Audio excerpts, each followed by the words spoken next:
marang kakang Kapomo. Namung puja pangestu wae. Gugut gagap anggen kula mundi. Kang Mas Prabu minangka dadosaken teguh kahyuan lan santosanipun padhang kawula. Kita jumur aja rambut akan dicek malah. Wis to agam.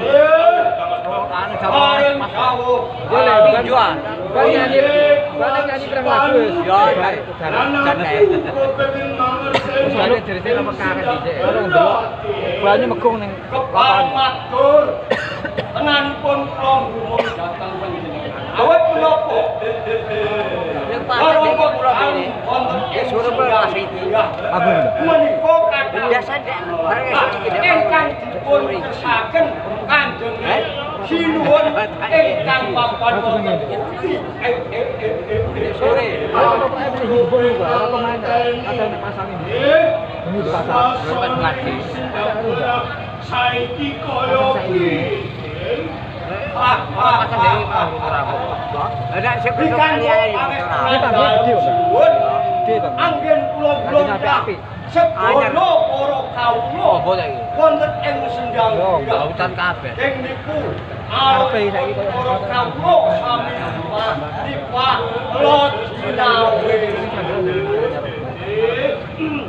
Aku udah punya ganti romanti piswanan ing sendang gerak kowe takon mulungkuki sokoku ilu-ilu ikut jemeni dek bloko oleh sing tak rembut iya sing main orang mergo ketentreman sendang gerak aja dikapakan kowe mangerten yang kasih raja agama akeh pakliru kaulaku kabeh loro esuk loro sore mati sore loro esuk mati soal kemajuan saran-saran nanging nyuwun sewu sadherek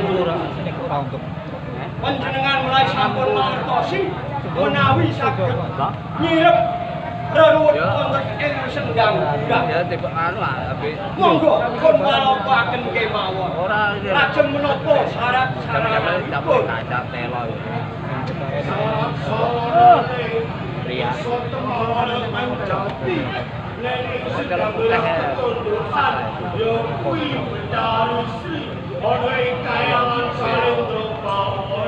Dewi Sri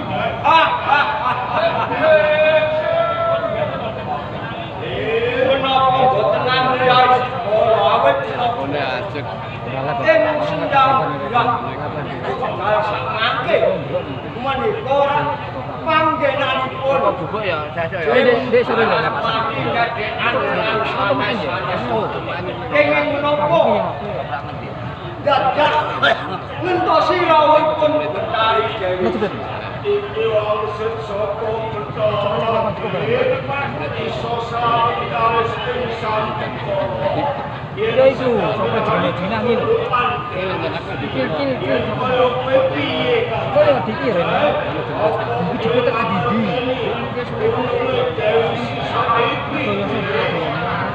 menawi kula Mas Prabu Semoro Pati mangertosi jalaran kerep kok ndek ya ning Jempri Prayangan Panas Pati yen menika kalebet wonten ing sendang ya nanging ingkang nami Betari Sri menika mestinipun mapanipun wonten kahyangan dados kula boten mangertosi papan menika pengerti ora arep matur matur awarta ingkang kula tampi sampun samangke dari Dewi Sri menika wonten ing kayang ora kaya awak menika menawi menawi pekabaran ingkang kula tampi piyambakipun menika sampun tumandhak ing ngaca-ngaca wonten ing negari purwa carita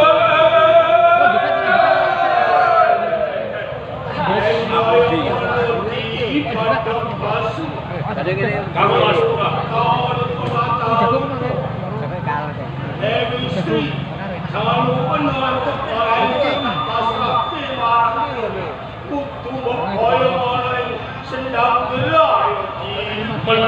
saben sampun terang troco dawuh panjenengan. Nyuwun tambahi pangestu kula badhe pinggah wonten ing